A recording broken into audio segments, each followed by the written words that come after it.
Coming up, see what President Obama has to say on Keystone Pipeline. Also, a San Diego sniper terrorizes a neighborhood. Find out how long residents had to shelter in place. And two dominant point guards squared off last night. Find out who won the Clash of the Titans.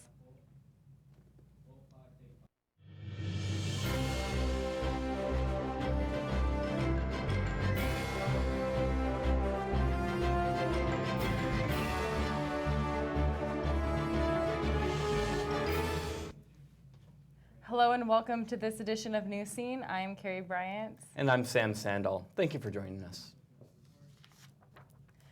President Obama rejects plans for the Keystone Pipeline, a 7-year project that has been a contentious issue for most of his presidency. The proposed 1,200-mile pipeline would have carried 800,000 barrels of crude oil a day from Canada to Texas. The pipeline would not make a meaningful long-term contribution to our economy. The pipeline would not lower gas prices for American consumers. In fact, gas prices have already been falling. Shipping dirtier crude oil into our country would not increase America's energy security.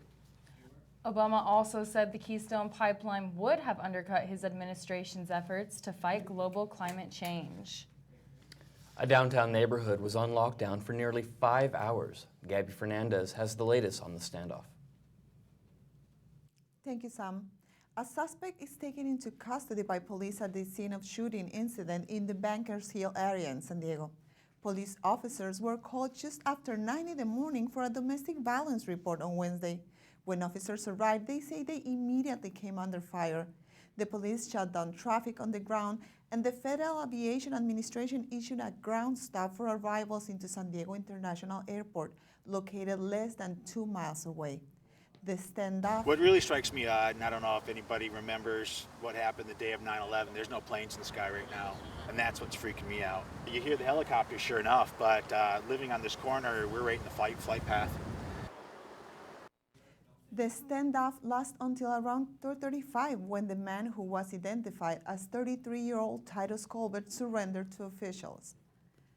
Luckily, nobody was hurt. Go back to you to the desk.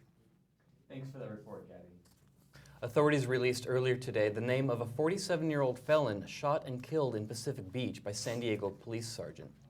Missouri resident Timothy Gene Smith was wanted on a felony warrant and was fatally shot by Scott Holslag, a 19-year veteran sergeant. Smith turned towards Holslag and began rifling through his pockets and refused to comply with the sergeant's demands for him to show his hands, according to the SDPD lieutenant. And new developments in the Illinois police officer who was allegedly killed in the line of duty apparently staged what is now being called suicide. Lieutenant Charles Glenowitz had a troubled job history ranging from suspensions, sexual harassment allegations, to complaints of threatening an emergency dispatcher with guns. The records were released last Thursday by the village of Fox Lake, showing that Glenowitz sought out a hitman to kill a village administrator he feared would expose him as a thief. Glenowitz allegedly planned his own death after stealing and laundering money from police programs over the previous 7 years. New details suggest an ISIS involvement on the Russian plane crash in Russia. A meter jet flying from Egypt's airport in the northern area of Sinai Peninsula en route to St. Petersburg on Saturday crashed mid-air, killing all 224 on board. The U.S. intelligence believe a planted bomb by the ISIS affiliates in Sinai may have been the cause of the crash. More intelligence insists it was assisted by someone from the airport. It happened near the terrorist affiliate territory. The ISIS Sinai militants claimed responsibility for the bombing of the plane. Both Russian and Egyptian officials denied bombing claim. And a cargo plane crashes in South Sudan Wednesday, leaving just one survivor. The manufacturer of the plane says it was built in 1971 and was no longer airworthy when it took off. The crash killed at least 37 people, both on and off the ground.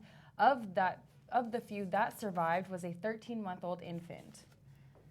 The airport may not be as safe as one might think.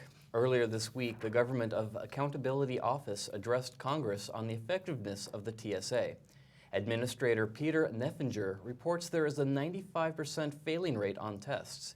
He reveals there's not an evaluation process to know the effectiveness and no consistency on procedures. 73 employees were found on terrorist watch lists. The Inspector General defends TSA by stating effective methods are used and numerous weapons have been found. After the break, see why hundreds of angry students are gathering outside a California university. And what's wrong with the Chargers? Brian Jeffries has our football. Stay tuned. Honorary Forest Ranger Betty White here to remind you to do your part to prevent all sparks that can cause a devastating wildfire. Secure any dragging vehicle chains. Dragging chains can spark, causing a wildfire along the freeway without you even knowing it. And did you know your lawnmower blade can strike a hidden rock in dry grass, which can cause a wildfire? And finally, don't park your vehicle over dry grass. A vehicle exhaust pipe is hot enough to spark a devastating wildfire. Don't be responsible for sending our firefighters into danger, especially the cute shirtless ones. He's my favorite. Remember, one less spark is one less wildfire. Visit our website for more information.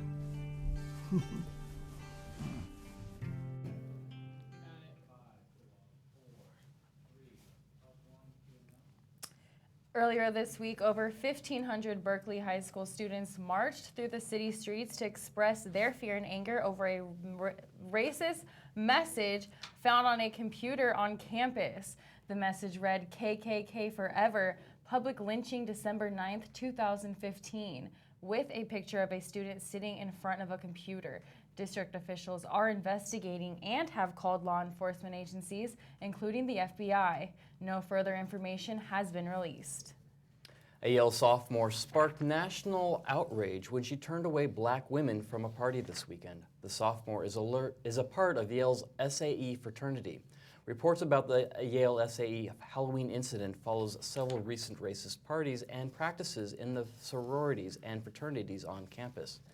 Campus police stopped the party, and the sororities have been given a notice to attend a meeting with the dean to discuss this matter. No further information has been given on what happened in the meeting. Another act of violence on a college campus, this time involving a knife. 4 people were stabbed on the UC Merced campus Wednesday by 18-year-old Faisal Muhammad. Police responded and fatally shot the attacker, who has yielded an 8 to 10-inch knife. 2 of those stabbed were taken to the hospital. The other 2 were treated at the scene. Tragedy recently struck at a community college in Oregon involving a shooter. A tragedy recently struck at a community college in Oregon involving a shooter. Because of this and other incidents, San Diego City College is preparing for the worst. Brian Jeffries has more on what our school is doing to keep us safe. Shootings at schools have become normal occurrences, from Columbine High School to Virginia Tech University to Sandy Hook Elementary School, and now in Pickwick Community College. All levels of education have been witness to a tragic event involving a shooter. San Diego City College is taking action instead of reacting. Thanks to help from the Emergency Management Resource Team and campus police, training has begun being administered to City College faculty and staff, teaching them how to survive using classroom tools. It'll be weaker when you go outside here because it provides the mechanism having more leverage, and it could possibly defeat the tide. The training is called ALICE: Alert, Lockdown, Inform, Counter, Evacuate. Practice makes perfect. That's why it's good that the training helps identify routes and procedures needed to help people to safety. June Cresty explains why the training is so important. I am concerned wherever I am now with the possibility of a shooter. I don't think it's limited to any particular area. I grew up in Brooklyn and grew up with shooters, so it's something that can happen anywhere at any time, and I think we all need to be prepared for it. City College will host other trainings in the coming weeks and months. Next time, however, the training will be offered to students as well as staff. This is Brian Jeffries, Newscene. Now, there is no real way to prepare for an event such as a shooter on campus, but the ALICE training being offered could very well save your life and those around you. This week, the Mexican Supreme Court ruled to allow a small group to use recreational marijuana legally. The group of 4 from the Mexican Society for Responsible and Tolerant Consumption argued before the court that the current drug policy is ineffective and interferes with the private lives of individuals. The case was taken to court and authorities ruled in their favor. The 4-1 decision allows the group to cultivate, transport, and smoke marijuana for recreational use. The court ruling only applies to these 4 individuals seeking protection. However, it sets a precedent and puts the issue before the legislative and executive branches for further discussion. President Obama announced plans he's taking in the ban the box on federal job applications movement. The intent is to give Americans with criminal records a fair chance at being productive members of society by banning employers' rights to ask if you have been convicted of a felony. Obama expressed the box makes millions of Americans uncomfortable and unable to get their foot in the door after they paid their debt to society. Approximately 70 million Americans have some sort of criminal record. There have been 4,000 inmates released since 6,100 have been identified for early release. 1,700 are undocumented immigrants. These inmates will be released to the Immigration and Customs Enforcement and deported. The rest are mainly Black and Latino inmates that will get released to the states of Texas, Florida, California, North Carolina, and Illinois. More prohibition officers have been hired to help monitor the inmates. Not enough money has been allocated for treatment programs and overcrowded halfway houses to help with transition. And new provisions are now in place to combat the growing sex trafficking of minors in San Diego County. Chief Deputy District Attorney Summer Stefan says that some 11,000 girls as young as 15 years old are lured into the racket, with 71% of victims entering the country on illegal visas. Although no comprehensive local report has been published, law enforcement is now training hotel and motel employees to look for signs such as girls checking in and not making eye contact or being escorted by an older man. For any questions, 60% of cases solved are accredited to the community. If you have any suspicions of such activity, please call the Polaris Project at 1-888-373-7888 or 911. The first lawsuit has been filed in connection to an E. coli outbreak at several Chipotle restaurants. The plaintiff claims after eating at a Washington state Chipotle now says they are seeking at least $75,000 in damages. All Chipotle restaurants in Oregon and Washington, at least 37 people have been tested positive for the strain of E. coli. Chipotle says it's doing its own test at its restaurants and distribute centers. No word has been given when the restaurant will reopen. And the California Health Department issued a warning about not eating crabs caught in the California West Coast. Officials detected deadly levels of domoic acid in crabs caught along the coastline between Oregon and the southern border of Santa Barbara.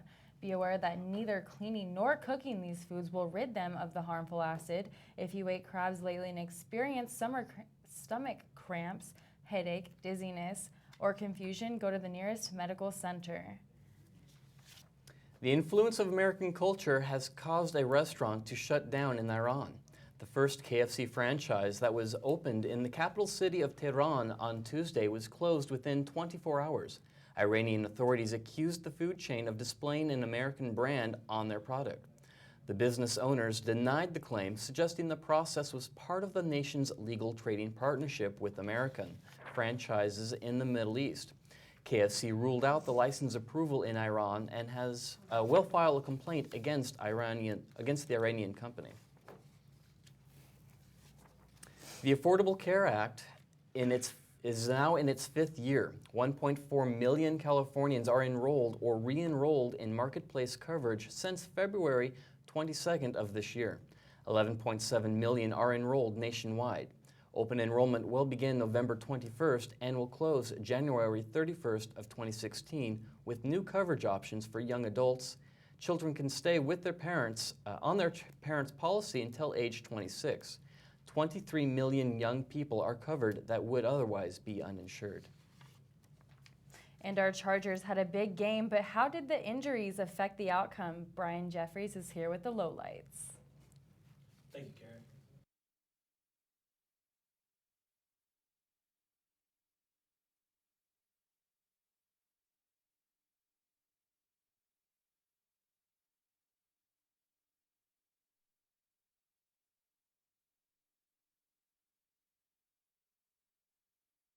Playing fast on defense, and Phillip Rivers and Joe Flacco were both connecting with their usual targets.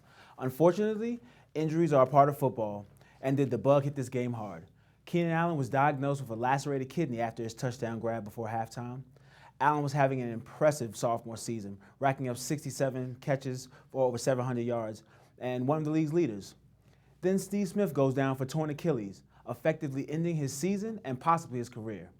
Nobody would dare call Steve Smith old, but after 15 years in the NFL, Achilles tears aren't something you just bounce back from. War was waged, but when the dust settled, it was a 39-yard field goal by Justin Tucker that will be the deciding factor. The Ravens pick up only their second win of the season, while the Chargers drop their sixth game so far. They face the Chicago Bears next week. Good luck, Bolts. On to the NBA. The NBA is back. I don't know about you guys, but I couldn't wait for the fellas of the hardwood to get back to work. More specifically, how about that Bulls-Thunder game last night? It was the battle of two of the most prolific point guards in the NBA. I'm talking about the 2011 MVP Derrick Rose and last year's MVP candidate Russell Westbrook. The two didn't disappoint. One rim-rocking dunk after difficult shot after another. Jimmy Butler and Kevin Durant, they were there too. In the end, Rose caught fire, and it was just too much to handle down the stretch. The final score, Chicago Bulls 102, Thunder 96. And on to baseball. Congrats to the World Series champions, Kansas City Royals. The Royals beat the New York Mets in 5 games last week and had their parade recently. The fan turnout was spectacular. People even abandoning their cars on the Beltway in order to get a look at their beloved Royals. It's been over 30 years since the Royals fans had the chance to cheer for World Series victory. But after making it to the World Series back-to-back years, we might be witnessing a new era. Again, congratulations to the Kansas City Royals. And that's about all the time I have for sports. Back to you guys at the desk. Thank you, Brian. Now the clouds have taken a break as of now. See if the sky will remain blue coming up. And a young lady from Chula Vista won the Project Runway. Know the unique fashion style that will take her to the New York Fashion Week. Honorary Forest Ranger Betty White here to remind you to do your part to prevent all sparks that can cause a devastating wildfire. Secure any dragging vehicle chains. Dragging chains can spark, causing a wildfire along the freeway without you even knowing it. And did you know your lawnmower blade can strike a hidden rock in dry grass, which can cause a wildfire? And finally, don't park your vehicle over dry grass. A vehicle exhaust pipe is hot enough to spark a devastating wildfire. Don't be responsible for sending our firefighters into danger, especially the cute shirtless ones. He's my favorite. Remember, one less spark is one less wildfire. Visit our website for more information.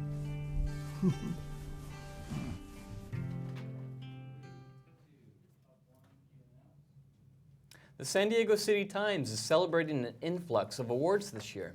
Last week, the campus newspaper won a total of 14 awards from the San Diego Press Club. Of those awards, they won second place for Best College Newspaper and Magazine. Additionally, the City Times was awarded a National Peacemaker Award from the Associated Collegiate Press. And filmmakers from far and wide arrived in San Diego this week for the largest showcase of Asian cinema on the West Coast. The 10-day party is finally back. Come celebrate the art and culture of the prestigious Asian cinema.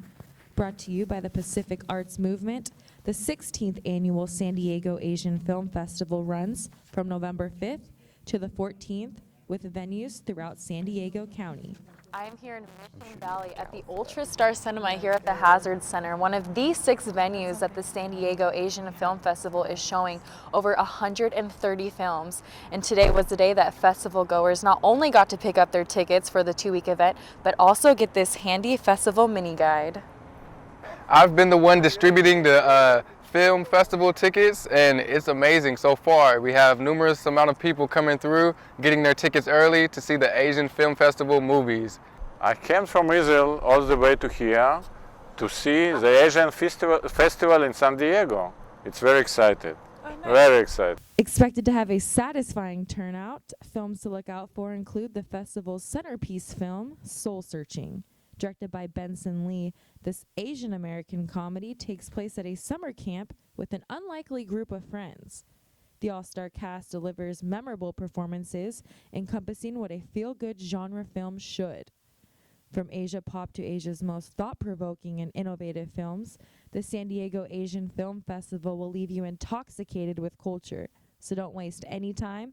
Tickets are on sale now and can be purchased online. From now until the 14th, the festival will be shown at 6 venues across San Diego County. San Diego is hosting one of the country music legends.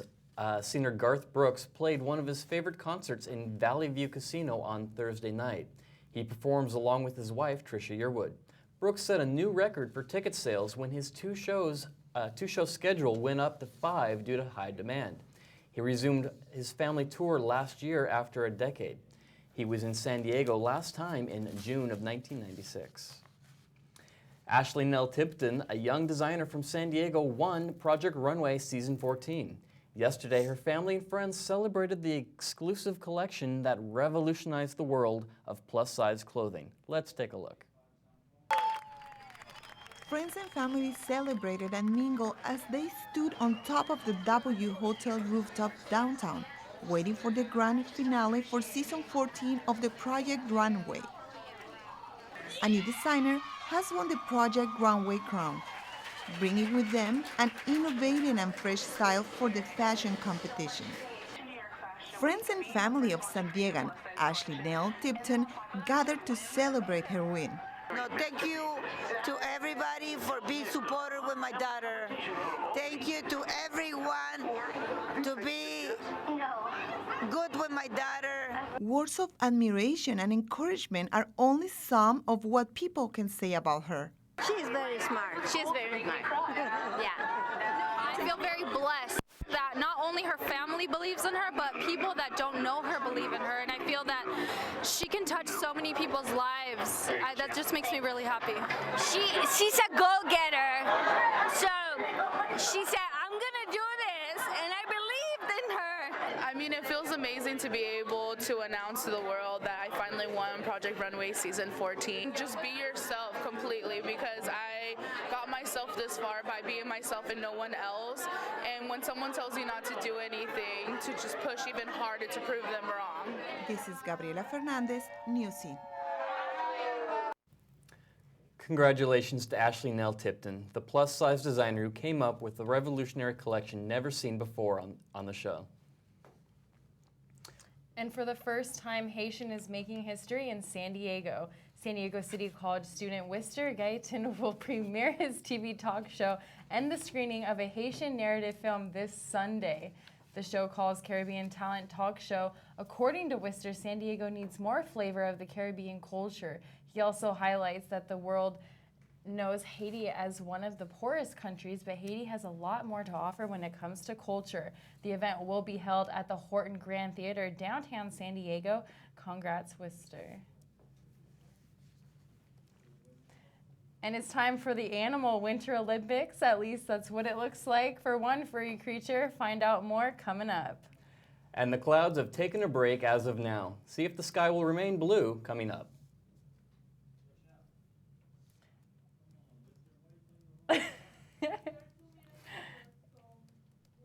I guess we're just going to...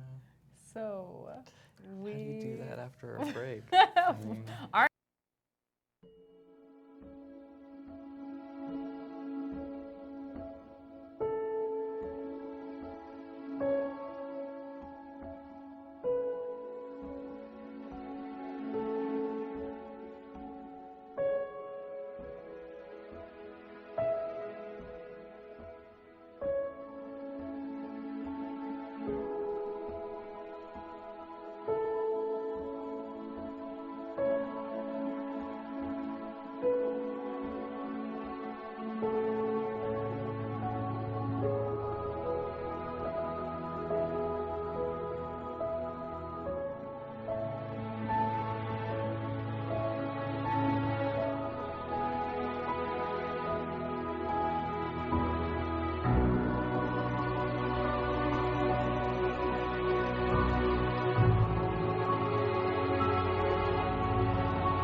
pick these.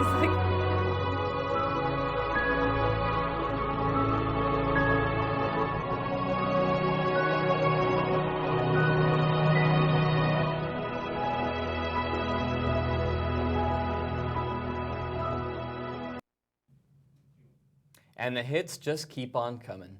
Volkswagen announced that an internal investigation has revealed, quote, unexplained inconsistencies in the CO2 levels of gas and diesel vehicles.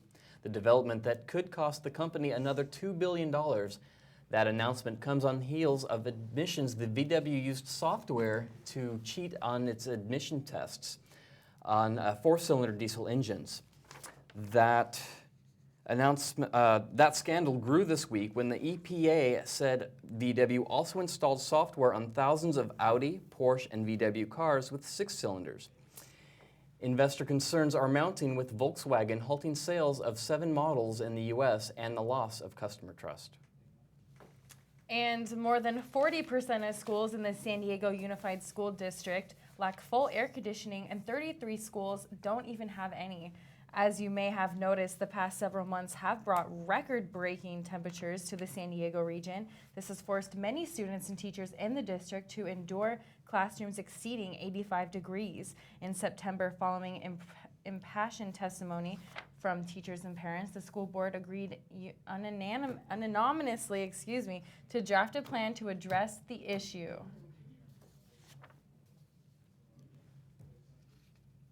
And the weather has put San Diegans on a steep roller coaster this week after the heavy rains experienced Monday. And the skies have finally cleared along the coast. Temperatures are staying stable in the highs, 60 to low 70s throughout the week. Partly cloudy skies are expected early on, but will clear up, leaving San Diego dry once again. And the dry weather, however, will not last forever. As you can see here on our 5-day forecast, Friday, we're looking good at highs of 75 and a low of 53. Saturday, highs of 76, lows of 55. And Sunday, highs of 73 and lows of 57, mildly cloudy. And let's move on to the other. El Niños are estimated to come through every 2 to 7 years, and meteorologists say this coming one is nothing to laugh about. The warmer waters have already increased ocean wildlife activity, bringing unexpected critters to our coast, including sea snakes and out-of-season fish. The much-needed rain is welcome relief in drought-stricken California, but it leaves some scrambling to handle the incoming downpour. Now check out this stinky handstand. This skunk was caught on a wildlife cam standing on its little paws. It happened in Arizona's Saguaro National Park this past summer. Yeah, those spots on the skunk make this a spotted skunk who's no different than any other type. And that's because they still spray that stinky, nasty smell to protect themselves from predators. The Park Service says before spraying, sometimes the spotted skunk will do a handstand and try to intimidate any possible aggressors. Well, that's great for the skunk, but that's all we have for now. I'm Carrie Bryant. And I'm Sam Sandahl. Have a great weekend.